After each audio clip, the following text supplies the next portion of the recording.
जय जिजाऊ, जय शिवराय, जय शंभूराजे. नमस्कार मित्रांनो. मागील भागात आपण बघितले विजयाचा आनंदोत्सव सगळीकडे होत होता. तोच बंगळुरूहून खलिता आला की शहाजी राजांना अटक झाली आहे. सर्वजण काळजीत पडले. राजांना काय करावे सुचेना. पण सईबाईंच्या बोलण्यातून त्यांना मार्ग सुचला. त्यांनी शहाजाद्याशी संधान बांधण्याचे ठरविले. आता बघूयात पुढे. राजे भल्या सकाळी महालात आलेले पाहताच जिजाबाईंना आश्चर्य वाटले. राजे, आज लवकर आलात? एवढ्यात स्नान पूजा आटोपली? जी. झोप आली नाही? मासाहेब, आम्ही रात्रभर बेचैन होतो. पहाटे कसलं स्वप्न पडलं कुणास ठाऊक, आम्ही जागे झालो. काळजी इतका मोठा वैरी माणसाला नसेल बघ, जिजाबाई निश्वास सोडून म्हणाल्या. राजांना चिंता लपविता आली नाही. मासाहेब, अहमदाबादेला खलिता पाठवून कैक दिवस झाले, पण अद्याप उत्तर नाही. प्रत्येक दिवस अखंड चिंतेचा बनला आहे. विजापूरची काळजी वाटते. तो अफजल आणि बाजी घोरपडे कोणता डाव खेळतील याचा भरवसा वाटत नाही. राजांच्या बोलण्याने जिजाबाईंची चिंता वाढली. त्यांच्या डोळ्यात पाणी भरले. शिवबा, दुसरा काही उपाय नाही का रे? राजे गडबडीने म्हणाले. मासाहेब, तुम्ही चिंता करू नका. महाराज साहेबांच्या केसालाही धक्का लागणार नाही. ती आमची श्रद्धा आहे. आम्ही टाकलेला डाव यशस्वी झाल्याखेरीज राहणार नाही. महाराज साहेबांची बाइज्जत सुटका होईल. तुझ्या तोंडात साखर पडो. काय सांगू शिवबा, स्वार आला म्हटलं तरी जीवाचा थारा उडतो. कुणी मोठ्यानं हाक मारली तरी कापरा भरतो. बातमी कळल्यापासून देवांना अभिषेक चालू आहेत. नवसाची खैरात केली. केव्हा त्याला दया येते कोण जाणे. तेच आमच्याही मनात आलं आहे. काय, आज पहाटेपासून आळंदीला जावं, देवाचं दर्शन घ्यावं असं मनात येत आहे. सकाळी जागे झालो ते आळंदीच्या आठवणीत. जरूर जा, संकटकाळी त्याचाच आधार. जिजाबाईंच्या अनुमतीने राजांना आळंदीचा बेत पक्का झाला. राजांची अश्वपथके तयार झाली. येसाजी, तानाजी, नेताजी या मंडळीसह राजे आळंदीला निघाले. उन्हाळ्याची सकाळ मोठी प्रसन्न होती.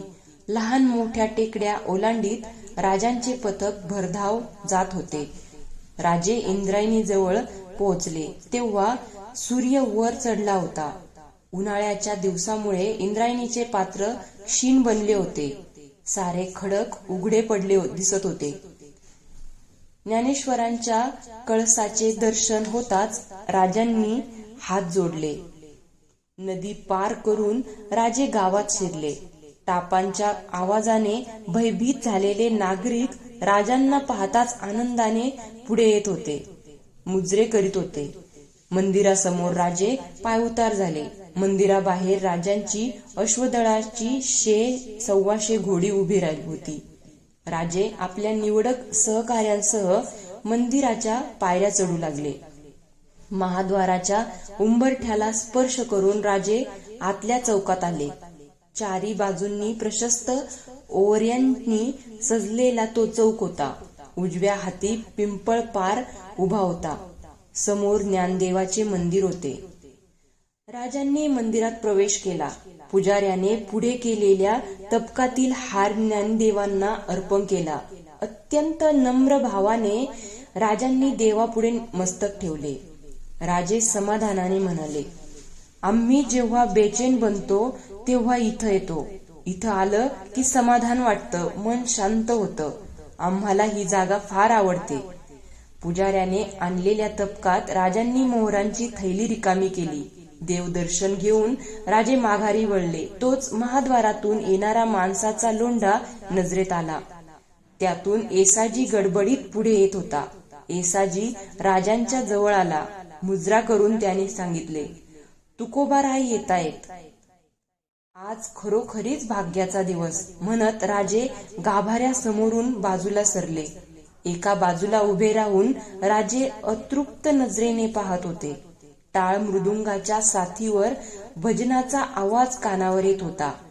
जय जय राम कृष्ण हरी, जय जय राम कृष्ण हरी.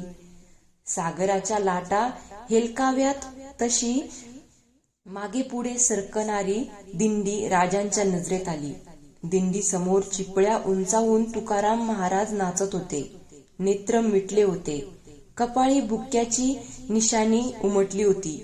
अनवाणी पाय, गुडघ्यापर्यंत धोतर, अंगात आखूड बायांची खोळ, मस्तकी बसके मुंडासे हा त्यांचा वेश होता. कानांच्या पाळ्यावर आणि कपाळावर उमटलेल्या चंदन मुद्रांमुळे चेहऱ्यावरचे भक्तिभाव खुलले होते. बुक्का उधळीत दिंडी मंदिरासमोर आली. दिंडी दुतर्फा उभी राहिली. मध्यभागी तुका वाणी उभा होता. चिपळ्यांच्या नादावर तल्लीन होऊन नाचत होता. क्षणभर नाच थांबला. प्रेमाने व्याकुळ बनलेल्या तुकोबा रायांनी देवावर दृष्टी लागली. टाळांचा आवाज नाजूक बनला. मृदुंगाची थाप मंदावली. चिपळ्यांच्या छळकीवर रसपूर्ण भावपूर्ण आवाजात महाराज गात होते. जगी ऐसा बाप व्हावा, ज्याचा वंश मुक्तीस जावा. पोटा येता हरले पापा, ज्ञानदेव माय बापा. मुळी बाप होता ज्ञानी, तरी आम्ही लागलो ध्यानी. तुका म्हणे मी पोटीचे बाळ, माझी पुरवा ब्रह्मीची आळ. तुकाराम महाराजांनी देवाला दंडवत घातला. ते उभे राहिले. त्यांचे चरण शिवण्यासाठी गर्दी उसळली. राजे पुढे झाले. राजांना पाहताच सर्वांनी वाट दिली. राजांनी तुकाराम महाराजांचे पाय धरून पायांवर मस्तक ठेवले. तुकाराम महाराजांनी गडबडीने राजांना उठविले. राजे राजे, किती वेळा आम्ही सांगितलं की असं करू नका म्हणून. तुमच्यासारख्या राजांनी आमचे दारिद्र्याचे पाय कसले शिवायचे? महाराज आम्ही नाही. ज्ञानेश्वराकडे बोट दाखवीत तुकाराम म्हणाले, ते महाराज. राजे संकोचले. तुकाराम महाराज राजांचा चेहरा आनंदून पाहत होते. त्यांचे मन उचंबळून आले. आहा, काय गोजीर रूप. तुम्हाला पाहिलं की ज्ञानदेवांना पाहिल्याचा भास होतो. असंच त्यांचा कोवळस रूप. त्यांनी ज्ञानाची कवाडं उघडली. चैतन्यानं तुम्ही ती साकार केलीत. राजांचा हात धरून तुकाराम महाराज वाट काढीत होते. राजांचे मन त्या बहुमानाने भरून आले होते. तुकारामांच्या संगती राजे ओहरीवर आले. कुणीतरी घोंगडे पसरले.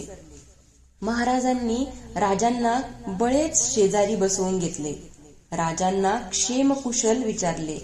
राजांनी विनंती केली, महाराज, एक प्रार्थना आहे. एकदा आपले पाय आमच्या घरी लागावेत. आपण म्हणाल तेव्हा पालखी सरंजाम आम्ही पाठवू. तुकाराम महाराज मोठ्याने हसले. डोळ्यातले पाणी डाव्या बोटांनी टिपीत राजांच्या पाठीवर प्रेमभराचा हात थोपटीत ते म्हणाले, कशासाठी हा सायास? आपलं दर्शन घडावं, सहवास लाभावा. राजे, आमचं कसलं दर्शन? त्यात काय आनंद? पुरेसा वस्त्राभावी ही मळकटलेली काया, उपवासानं रोडके झालेले पाय हातपाय, याचा कसला दर्शन सोहळा? त्या बोलांनी राजांचे मन उदास झाले. महाराजांच्या ते ध्यानी आले. राजे, उदास होऊ नका. तुमच्यापाशी येऊन आम्ही काय मागणार? अन्न मागावं तर आम्हाला मिळालेली भिक्षाच मोठी वाटते. अंगावरच्या या चिंध्याचाच फार पुष्कळ आहे. तिथं वस्त्र काय मागायची? भूमिशय्या आणि आकाशाच्या पांघरुणात उपभोगणारे आम्ही राजांच्याकडे मानासाठी जावं, पण मानात आमचं मन रमत नाही. तुमच्या घरी भाग्यवंताला मान, इतर सामान्यांना तिथं किंमत नाही. तुकारामांच्या शेवटच्या बोलांनी राजांचे मन कळवळले. त्यांचे डोळे बसल्या जागी भरून आले. ते पाहून तुकाराम कासावीस झाले. ते गुदमरल्या आवाजात म्हणाले, राजे, डोळ्यात पाणी का आणलत? आम्ही तुम्हाला दुखविण्याकरिता बोललो नाही. आमचा अर्थ तुमच्या ध्यानी आला नाही. राजांनी वर पाहिले. राजांचा चेहरा व्यथित बनला होता. त्या भाबड्या जीवाच्या बोटांना कंप होता. राजांच्या खांद्यावर त्या बोटांचा स्पर्श करीत महाराज म्हणाले, राजे, तुम्ही श्रीमंत, श्रीमान योगी, उपजतच ज्ञानी, ज्ञानदेवांसारखं हे तुमचं रूप. तुमच्या घरी सामान्य येईल कशाला, तिथं भाग्यवंतच यायचा. तुमचं रूप ध्यानी यावं म्हणून बोललो, उगीच मनाला लावून घेतलं. राजांनी एकदम महाराजांचे पाय शिवले. राजे, हे काय? महाराज, अनुग्रह घ्यावा. महाराज, अनुग्रह व्हावा. तुकाराम महाराजांनी राजांना प्रेमभराने उठवलं. राजांच्या नजरेला नजर भिडवीत महाराजांनी विचारले, आम्ही सांगू त्यावर विश्वास धराल? जी, अनुग्रहाची चिंता करू नका. तुमचा अनुग्रह थोर आहे. तो योग्य त्या अधिकारी पुरुषाकडून योग्य वेळी मिळेल. त्यात तुमचं कल्याण होईल. राजे, मृदुंगावर टाळ बडवून बोल निघत नाही. त्याला हाताचीच थाप लागते. टाळावर हात मारून आवाज निघेल का? त्यासाठी दुसरा टाळ हवा. गुरु शिष्याची जोड अशीच आहे. तुमची जोड तुम्हाला मिळेल. त्यासाठी उतावीळ होऊ नका. त्या वैराग्य संपन्न ज्ञानी महापुरुषाच्या दर्शनाने राजे थक्क झाले. पण त्यांचे मन पराभव पत्करायला तयार नव्हते. त्यांनी इच्छा व्यक्त केली, महाराज, आपल्यासाठी काहीतरी करावं असं वाटतं. तेवढी इच्छा पुरवावी. फार मोठ्या संकटात टाकलं. महाराज विचारात पडले. धन ऐश्वर्य मागावं तर आम्हाला त्याचा तिटकारा. हा राजे, एक मागणं आहे. आज्ञा महाराज. तुकाराम महाराजांनी ओवरीवरून देवळाकडे नजर टाकली. देवळावरची दृष्टी न हलविता ते म्हणाले, राजे, थोडा वेळ देवळात जाऊया. एवढंच आमच्यासाठी करा. देवळात? राजे उद्गारले. हो. महाराजांच्या चेहऱ्यावर खेळकर स्मित चमकले. राजे, तुम्ही आमच्या जवळ बसल्यामुळं आमच्या भेटीसाठी आलेली मंडळी खोळंबलीत. तुम्ही राजे, तुमच्या देखत ते सलगी करणार कसे? तुम्ही देवळात गेलात तर ते आम्हाला भेटतील. त्यांना भेटीचा आनंद घेता येईल. राजांच्या चेहऱ्यावर स्मित प्रकटले. ते उठत म्हणाले, जशी आज्ञा. राजे निघालेले पाहताच महाराजांनी हाक मारली, राजे, प्रसाद इथंच करा. पण आमची शिबंदी? राजे चाचरले. राजे, आमच्या राज्याची वहिवाट मोठी, इंद्रायणीसारखी जीवनदात्री आहे. ज्ञानदेवांसारखी माऊली आमची पाठीराखी आहे. तुम्ही चिंता करू नका. राजे उठले, देवळात गेले.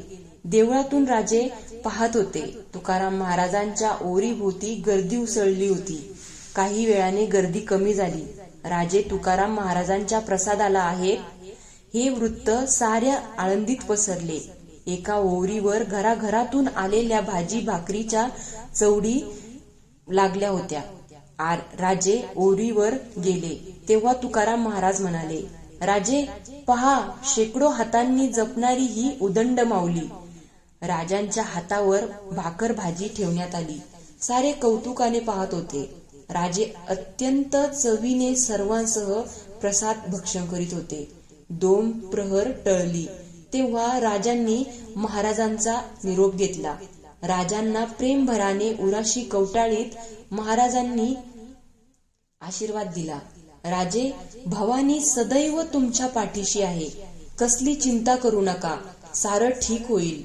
तुमचं कार्य तडीस नेण्यास ती माऊली समर्थ आहे.